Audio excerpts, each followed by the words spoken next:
Welcome back to another video, and in today's video we're doing something a little bit different. Obviously, if you've been watching the channel for a while, somewhere about January or so, we made a video talking about John Cena's run, and we did some booking and some matches we wanted to see. However, everything has been flipped on its head since obviously the heel turn that he did at Elimination Chamber after winning it.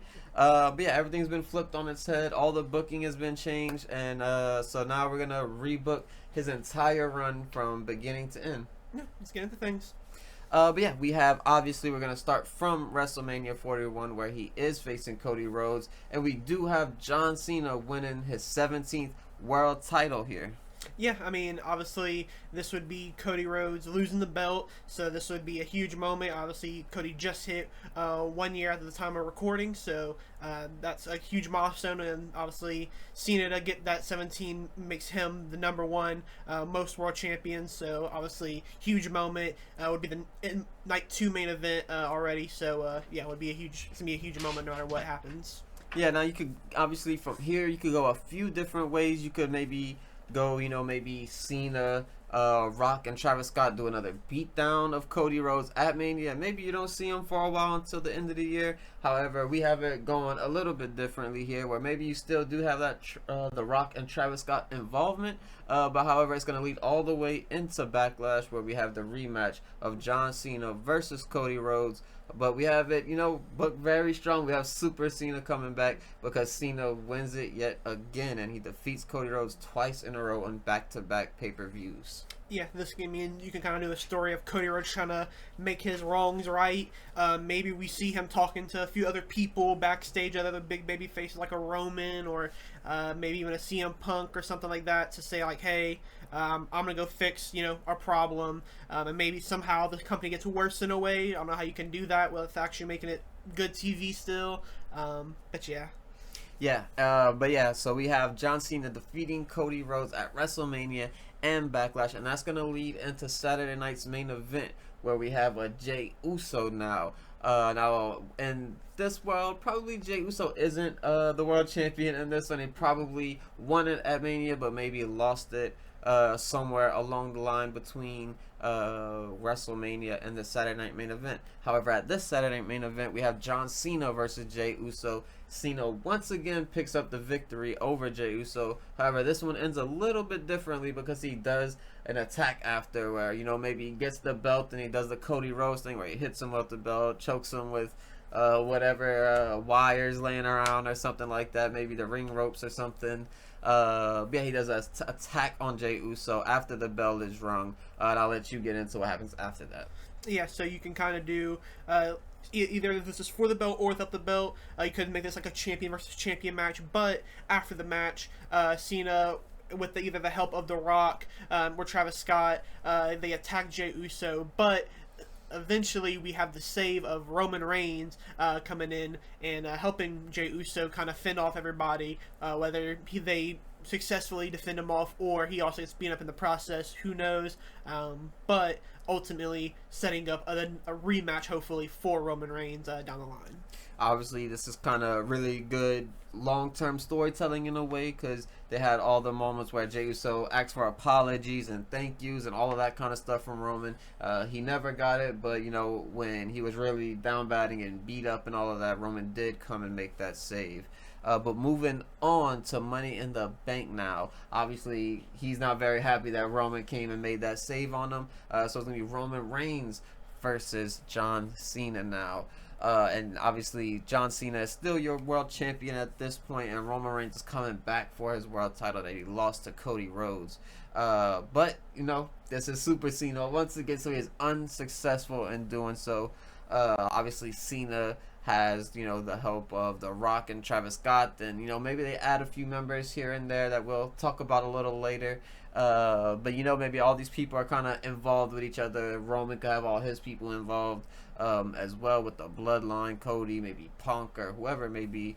But yeah. Yeah, I mean, this match has two reasons. Obviously, you can set this up. Both men really want this match. Obviously, Cena going in as a champion. The one man he hasn't been able to defeat in singles matches is Roman Reigns. So it'd be his chance to finally, make his wrongs right. And then Roman trying to obviously get revenge for Jay. And also Cody, I guess, in a way, because we're kind of our friends in a way. But ultimately, just trying to win back his world champion. It's the same championship he lost 2 years ago at this point. So to try to get that back, along with Cena trying to get his one back, all makes for a good match that both men really want this match to happen and to actually win the match as well. Yeah, for sure. And then now we're going to skip ahead a little bit to SummerSlam, but leading up into SummerSlam, maybe Cena took a little hiatus with the belt, maybe disappeared for a while, but Cody Rhodes appears yet again, challenging John Cena yet again for the world title, telling him, this is my last chance. Maybe he does the AEW thing. This is my last chance. If I lose, I will never challenge for the world title again. Doing a callback to his AEW days or something. That gets John Cena's attention. He thinks, I beat him twice. Maybe I could do it this third time. Take him out and, get rid of the problem for good. However, he comes and he does end up losing. Cody Rhodes defeats John Cena at SummerSlam, becoming a two-time world champion from Cody Rhodes now, leaving John Cena a little bit in shambles after losing his title here. Yeah, I feel like with him losing at SummerSlam, this also allows him to do broader things. If you want to keep him as a heel, you can still do some matches where he goes against baby faces, or if you want to turn him face at this time, there's heel matches you can do as well. So, and obviously Cody being back as the world champion would just be good. Obviously, the person who ever beats John Cena is going to be, the next top guy. Cody is already that guy. However, this kind of puts, the final stamp on, Cody Rhodes to give him that go-ahead. And yeah. Yeah, obviously Cody Rhodes loses at WrestleMania and Backlash, but gets the big victory, winning it back at SummerSlam. But, John Cena's going to continue his run. He's going to try to maybe work up a new winning streak to try to defeat Cody Rhodes at the upcoming Survivor Series pay-per-view. But at Clash in the Castle, which is our next one, we have him facing CM Punk, a big callback that everyone wants, that everyone fantasy booked, even one that we booked on our first one. But maybe he could lose in this one. Obviously, we've seen him win all matches up until this point outside of his previous title match. So maybe this is his first loss right here. And, he's starting to realize, hey, I lost my title at SummerSlam. Now I'm losing versus CM Punk at Clash in the Castle or Clash in Paris. So, maybe I'm doing wrong here. I need to come with a new strategy or something. Yeah, it would just be cool to see how the dynamic would be. Like I said, if whoever's heel and face, it would be interesting because, especially if you have Cena going in as the heel, you'd have Punk being the babyface here, and it'd just be nice to see the vice versa from all those years ago. And hopefully, obviously, at Chamber, they look to have good chemistry, so here having good chemistry as well wouldn't be, surprise to many, but it would be really cool to see the two unks going at it. And moving on to the next unk, we have Crown Jewel, where he will be facing another huge match, and that is Randy Orton, another hugely booked fantasy match that everyone kind of has on their list of John Cena matches for 2025, and this year we're getting it at Crown Jewel. Yeah, I mean, Crown Jewel is one of those non-canon events in WWE's lore, so you really can fill a spot with anybody. We chose to do Randy Orton because that's probably one of those fan favorite matches. You can also maybe do like a Logan Paul here just for that big money match. But yeah, Crown Jewel is kind of, like I said, that filler episode in an anime that you're trying to watch. Yeah, and then moving from Crown Jewel onto Survivor Series, we have John Cena involved in the actual Survivor Series match itself.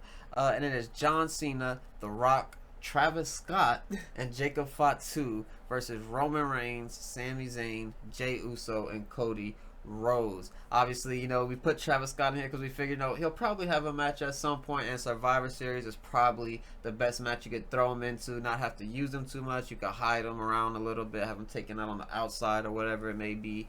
But in this one, we have it booked where, once again, John Cena loses to Cody Rhodes and his team, obviously, putting a stamp and the end to the heel run of John Cena.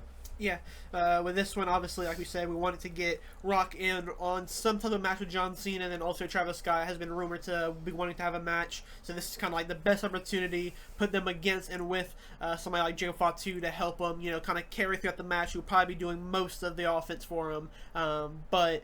Yeah, it would just be a good way to have a big money match, a big star-studded match as well. Gives Jacob Fatu that big boost as well. Sami Zayn gets another big boost as well. Whereas Cody, Jay, and Roman are obviously already huge name stars already at this point. Yeah, and then from there, obviously, like I mentioned, John Cena will be babyface from this point. So maybe Jacob Fatu sees that Cena he lost with us, now he's turning on us. So now he wants a match. So maybe you could get a TV match with a Jacob Fatu, maybe even throwing a Drew McIntyre in there. However, we're coming up to the very end of not only John Cena's run here, but his entire career. And who do you have for John Cena's final match?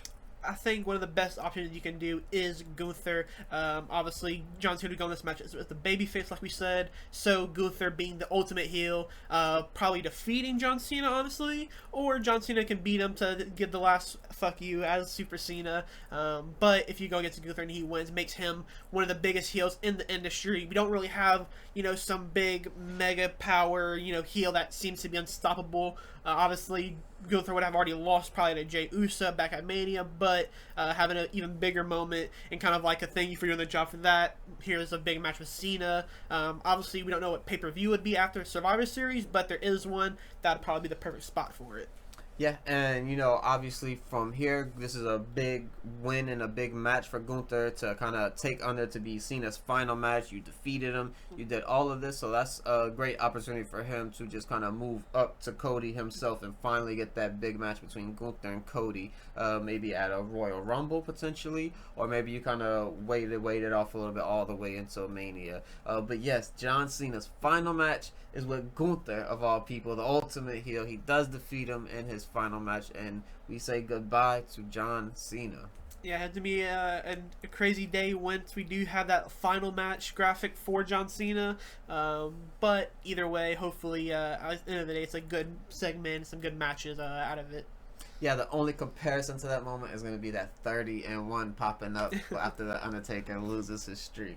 But it's going to wrap it up for this video. We appreciate you guys for watching, and hopefully you guys come to the next one. Peace.